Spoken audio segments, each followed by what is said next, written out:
Halo, Assalamualaikum warahmatullahi wabarakatuh. Kembali lagi bersama saya Kiki Adi Pratama di acara wawancara eksklusif di pekan kali ini. Pada kesempatan kali ini kita bertemu dengan narasumber yakni mantan komisioner KPU Mesuji Bapak Jupri. Bang Jupri ini sempat mencuat beberapa waktu yang lalu karena dinilai berani melaporkan Ketua Arief Budiman atau Ketua KPU RI Arief Budiman ke DKPP. Mungkin langsung kita sapa saja Bang Jupri. Halo Bang Jupri. Halo, Assalamualaikum, Mas. Waalaikumsalam. Gimana kabar? Sehat Bang Jupri? Alhamdulillah, Mas Kiki, sehat. Gimana Oke. kabar Mas Kiki? Alhamdulillah sehat. Oke. Bang Jupri, mungkin kan Abang Jupri ini adalah sosok pelapor gitu ya, yang Ya, memang beberapa waktu lalu itu sempat agak ramai diperbincangkan di berbagai media lah untuk pemberitaan. Mungkin ya, apa sih yang menjadi persoalan Bang Jupri sendiri yang memang mengadukan Ketua KPU RI Arief Budiman ke DKPP sehingga adanya putusan pemecatan sebagai Ketua KPU RI? Bisa diceritakan bagaimana kronologinya itu Bang Jupri? ya, terima kasih Mas Kiki dan pemirsa sekalian. Itu kan berangkat dari komitmen kita bersama sebagai suatu bangsa, kita sebagai anak bangsa, kita berkomitmen dari awal bahwa demokrasi itu harus berjalan sebagaimana mestinya, kan gitu. Kemudian uh, demokrasi itu berjalan secara penuh integritas dengan komitmen semua penyelenggara pemilu, baik itu KPU, Bawaslu maupun DKPP, semua harus dilandaskan pada landasan yuridis yang kuat dan komitmen atas menjalankan semua regulasi itu. Nah, itulah sebenarnya yang pertama kali meneguhkan hati saya sebagai mantan komisioner KPU. Karena itu saya konsen memperhatikan, walaupun saya tidak di KPU lagi, saya memperhatikan semua pergerakan perkembangan demokrasi baik itu lokal maupun nasional. Nah, jadi saya memperhatikan secara universal, saya memperhatikan kualitas demokrasi kita. Nah, terkait Oke. dengan laporan saya, ya saya melihat sebuah kejanggalan terhadap Pak Arief Budiman, ya mantan bos saya sebenarnya, ya mantan ketua KPRI, beliau top leader.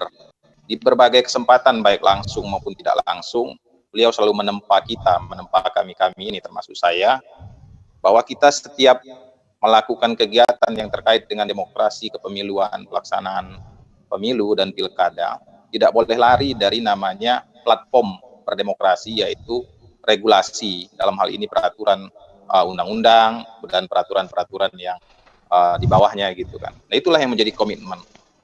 Nah, namun di dalam perkembangan ada hiruk pikuk secara nasional ya. Yang pertama adalah diberhentikannya Bu Epi Novida Ginting selaku komisioner Komisioner. KPU RI ya pasca pemilu 2019.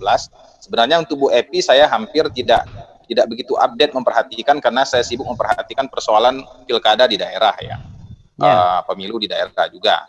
Tapi setelah beliau dipecat berarti kan sudah merupakan kekuatan suatu keputusan yang bersifat final dan mengikat. Itu dalam Undang-Undang 7 yang kita pakai saat ini gitu kan. Tapi dalam perjalanannya Bu Epi tidak menerima itu, beliau melakukan banding, mengajukan Ke gugatan ke Petun Bang ya. iya beliau ke Petun dan dalam prosesnya beliau menang. Nah, di dalam proses beliau menang ini tentu kan kita tunggu jawaban presiden kan. Nah, langkah presiden kan adalah tidak banding, tetapi presiden menerima putusan itu dan memberikan Kepres nomor 83 itu mencabut Kepres 34 tentang pemberhentian yang pertama beliau kan. Kemudian langsung karena kemenangan Bu Epi itu langsung mencabut presiden langsung mencabut karena tidak banding langsung mencabut Kepres 34 itu. Tetapi kita kan juga memperhatikan secara detail ya Mas Kiki ya, Ya. bahwa regulasi itu tidak serta-merta Kepres itu kan tidak serta-merta mencabut. Berarti Bu Epi ini diambang antara beliau ini komisioner dengan tidak, itu menurut persepsi saya. Nah, awal mulanya kita ini kan ada diskusi di grup ya, grup alumni KPU yang juga ada teman-teman komisioner yang masih aktif baik itu Bawaslu maupun KPU di Selampung, itu langsung memberikan berita itu dan termasuk ada yang nge-share surat Pak Arif Budiman. Nah, Pak Arif Budiman itu ada poin keduanya yaitu surat 663 itu. Nah, itu menjadi sebelumnya itu kan diskusi hangat itu kan di grup gitu internal kami gitu kan. Nah, ini kenapa kok Pak Arif Budiman beraninya gitu kan, sementara Kepres itu hanya mencabut, tidak langsung serta-merta langsung mengangkat gitu. Karena dalam undang-undang yang saya baca, Mas Diki, dalam undang-undang itu yang mengangkat KPU RI itu, anggota KPU RI itu adalah presiden berdasarkan Kepres. Bang, ya. Kan, iya, kalau KPU daerah, KPU provinsi maupun KPU kabupaten kota memang ketua KPU RI yang mengangkat gitu kan. Nah, ini merupakan sebuah kejanggalan. Nah, mestinya memang Pak Arif Budiman konsultasi dengan presiden, dengan DKPP, dengan DPR gitu kan terkait hal itu. Nah, kita memang sebelumnya setelah itu digugat, itu Bu Epi melakukan langkah-langkah hukum selanjutnya, memperhatikan siapa yang menemani kan gitu. Kok ada dalam berita, saya lihat di beritanya bahwa ada Pak Arif Budiman di situ. Saya melihat dan memikirkan bahwa pasti ada korelasinya antara Pak Arif Budiman menemani dengan segera membuat surat 663 itu. Ini kan sebuah kekacauan regulasi pemilu menurut saya gitu kan. Nah, karena nggak mungkin Pak Arif Budiman akan saya tegur atau saya sampaikan kritik kemudian langsung diterima, langsung dianulir kan nggak mungkin. Nah, melainkan kita daripada salah dalam melangkah, lebih baik melalui prosedur ya kita lakukan pengaduan ke DKPP. Kira-kira gitu, Mas. Oke. Artinya Bang, pelaporan kita ke DKPP itu murni atas melihat hiruk pikuk tadi yang sudah dijelaskan tadi. Memang ada faktor lain itu Bang?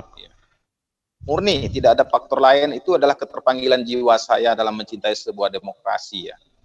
Ya mungkin karena saya ditempa di KPU selama 10 tahun itu, komitmen menjaga integritas penyelenggara pemilu itu sangat kokoh gitu kan. Saya merasa bahwa sebuah keterpanggilan ini kalau dibiarkan itu kan bisa saja menjadi liar juga pada peraturan teknis di bawahnya, kira-kira gitu kan. Bang, itu kan Abang melaporkan Ketua Arif Budiman itu ke DKPP. Apakah itu memang Abang memang didampingi oleh tim hukum itu Bang? Saya melaporkan sendiri dan atas nama warga, atas nama masyarakat ya. Dan itu dibolehkan dalam undang-undang. Nah, pada waktu saya melapor dan konsultasi ke orang-orang hukum tidak secara formal dan saya tidak meminta pendampingan hukum, tapi pada waktu sidang pertama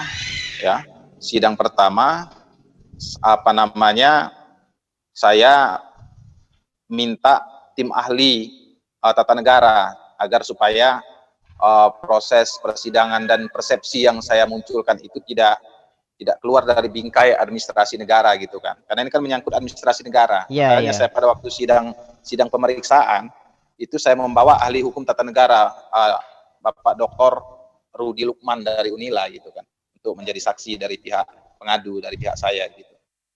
Oke Bang, menindaklanjuti soal tadi Bang, memang di berita nasional bahwa Pak Arif itu menyatakan bahwa dirinya mengaktifkan Mbak Evi Nopida Ginting itu menindaklanjuti daripada putusan di PT Tun gitu Bang ya.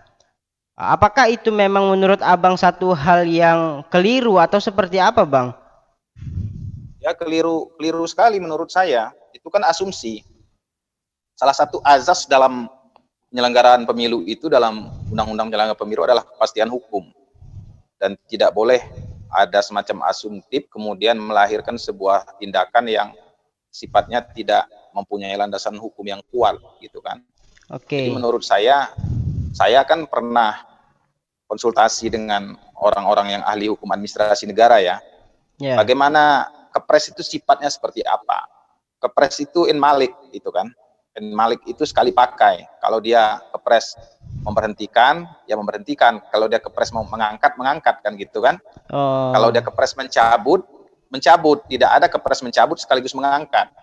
Nah, mestinya memang Pak Arief Budiman selaku Ketua KPU dan bila perlu semua komisioner KPU RI konsultasi dulu ke Presiden gitu kan, konsultasi dulu ke DPR gitu kan, konsultasi ke DKPP, bagaimana langkah selanjutnya. Jangan spekulatif gitu kan.